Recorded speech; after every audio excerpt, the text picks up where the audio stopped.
Esses 10, 15 minutos aos quais ele se refere é o período, ou compõe o período em que o Flamengo foi melhor do que o Corinthians no segundo tempo, um pouquinho mais até.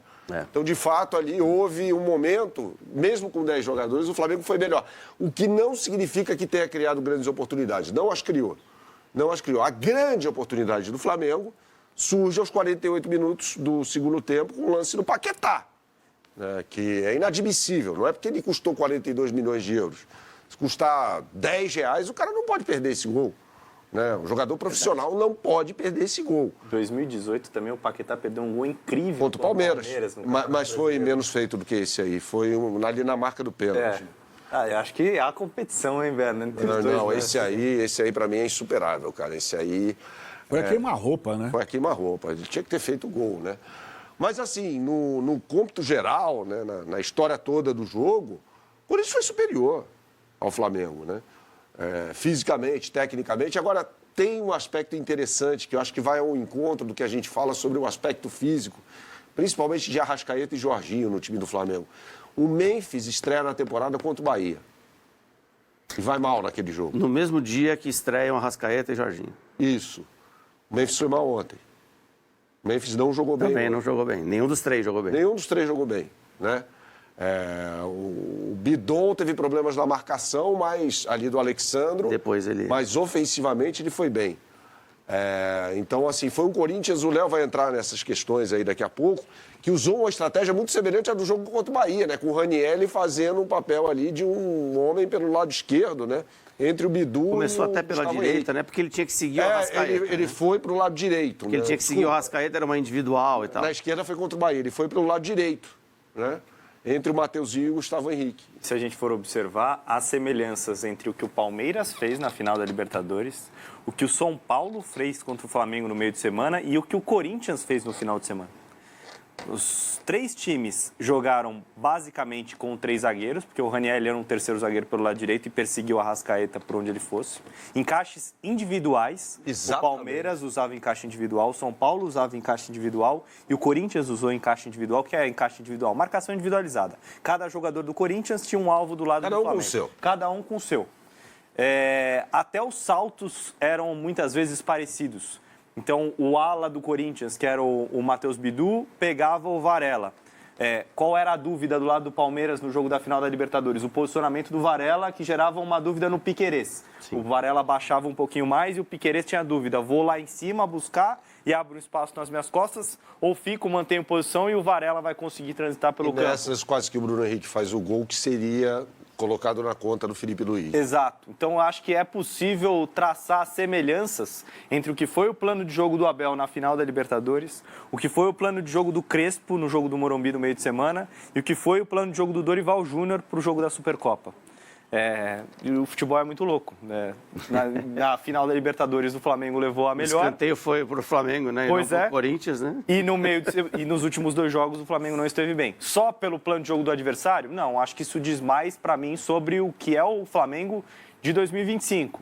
Vamos voltar um pouquinho no tempo? Quando o Fluminense foi campeão da Libertadores e foi disputar depois que à época era o Mundial com o Manchester City. O Fluminense reapresentou para o ano seguinte atrasado. Os seus titulares demoraram a se reapresentar. Foi 2024, certo? Certo. 23 para 24. 23 para 24. O Fluminense teve um começo de ano muito complicado, que gerou depois a demissão do Fernando Diniz, e o Fluminense brigou contra o rebaixamento o ano todo no Campeonato Brasileiro. E acho que parte da explicação está, sim, no fato de você não conseguir entrar no ritmo ao mesmo tempo dos seus principais concorrentes. Exato. Que é aquela velha questão que a gente sempre fala aqui. O time que tem sucesso no futebol brasileiro, ele é punido para a temporada seguinte. Porque ele vai jogar até o final, até o último dia, praticamente, da temporada. No ano seguinte, ele vai demorar a se reapresentar e quando todo mundo já estiver voando baixo ou estiver acertando o seu carro, a sua engrenagem, você ainda vai estar nos movimentos iniciais. Eu noto isso no Flamengo.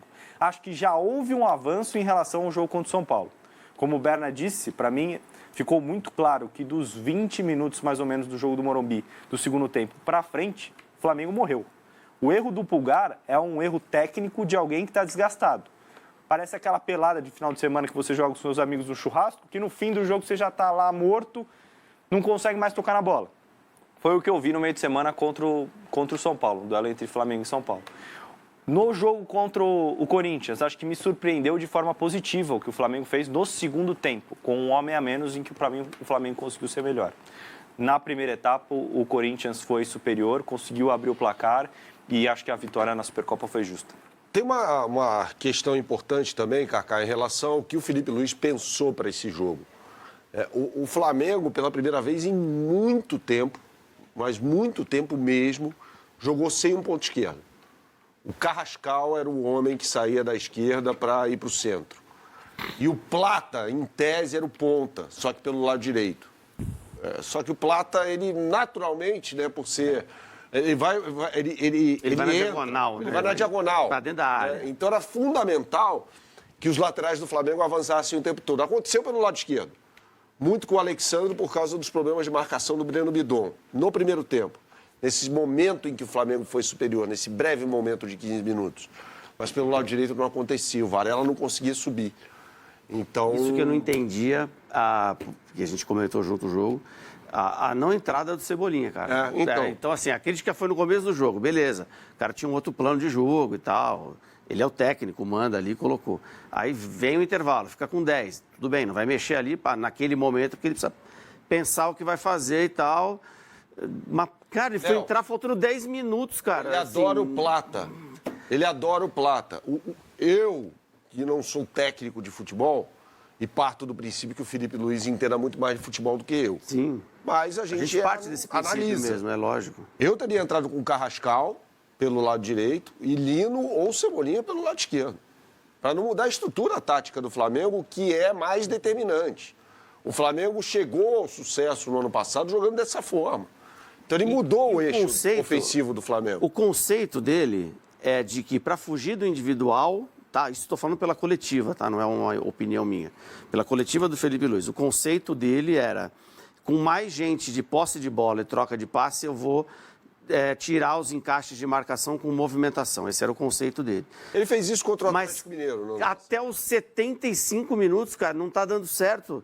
Você mete cara de drible, pô. Pede para virar jogo. Bota 2 pontas. Eu não sei. Eu gostei muito da atuação do Carrilho ontem. Um posicionamento um pouco diferente daquele que ele geralmente joga pelo lado direito, né? Ele era um homem mais... ele jogava com o André mais pelo lado esquerdo, o Carrilho mais centralizado e o Bidon pelo lado direito. O primeiro tempo do Corinthians foi espetacular. A gente tem números da partida, a gente vai colocar aqui, e aí eu passo a bola para vocês perguntando... Só sobre ainda esse assunto da escolha tática do Felipe Luiz para o jogo, vai lá. Mas só deixa eu ler aqui, aí você completa e depois eu vou fazer uma pergunta relacionada ao Corinthians, que foi o vencedor, né? Afinal de contas, o Corinthians ganhou o jogo. Posse de bola, o Flamengo teve quase 60%, isso no jogo inteiro. Finalizações, Flamengo 14, Corinthians 8, no gol, Flamengo 3, Corinthians 3. Isso segundo o SofaScore. Grandes chances, 1 o Flamengo, 3 o Corinthians. 4 escanteios para cada lado, número de passes, faltas cometidas e cartões sendo 1 vermelho, o do Flamengo do Carrascal. Porque eu acho que a alternativa não era ruim para o início do jogo. Pegando carona no que diz o Abel no livro dele. Para jogos em que você tem marcação individual, você precisa que os jogadores façam movimentações fora da caixa. Ou seja, o cara consiga sair de uma faixa do campo, levar o marcador dele para outro, o jogador seguinte do seu time tem que ter uma boa leitura também de onde foi o marcador daquele adversário que está atrás dele. Você precisa de caras que saiam e que flutuem por todo o campo. Quando você escala o Cebolinha logo de cara, você torna a marcação mais fácil para esse encaixe individual. Por quê? O Cebolinha vai ficar aberto ali pelo lado esquerdo. O Dorival vai determinar, é o Bidon que vai saltar para pegar o Cebolinha? Não, é o lateral, o Mateuzinho vai pegar o Cebolinha. E você torna essa marcação mais previsível. Com Plata, Carrascal e Arrascaeta, você tem 3 caras que podem transitar na mesma zona do campo e levar o marcador deles para onde eles quiserem. 3 caras que têm boa leitura de jogo. Eu gosto do jogo do Plata. Eu acho que ele é um jogador taticamente rico. E tem boa leitura, principalmente combinando com o Pedro. O Pedro faz muito aquele movimento de pivô, de jogar de costas. E o Plata é o jogador que vem de frente com a bola, protege bem também. Acho que ele é uma peça interessante para esse tipo de jogo de marcação individual. Então eu entendo a escolha do Filipe Luís para o início. Talvez poderia ter modificado antes, as coisas não funcionaram para o Flamengo? Acho que sim. Mas a expulsão... Mas acho que a expulsão também faz com que ele tenha um pouco mais de cuidado, porque ao colocar o Everton Cebolinha aberto pelo lado, você perde um jogador por dentro. E o jogo do Corinthians por dentro é muito forte. Usa pouco, o Corinthians não tem pontas. O Corinthians usa os seus 2 laterais no corredor. Então eu acho que ele tentou ganhar o jogo de uma maneira em que ele também não fosse por tudo ou nada com o Cebolinha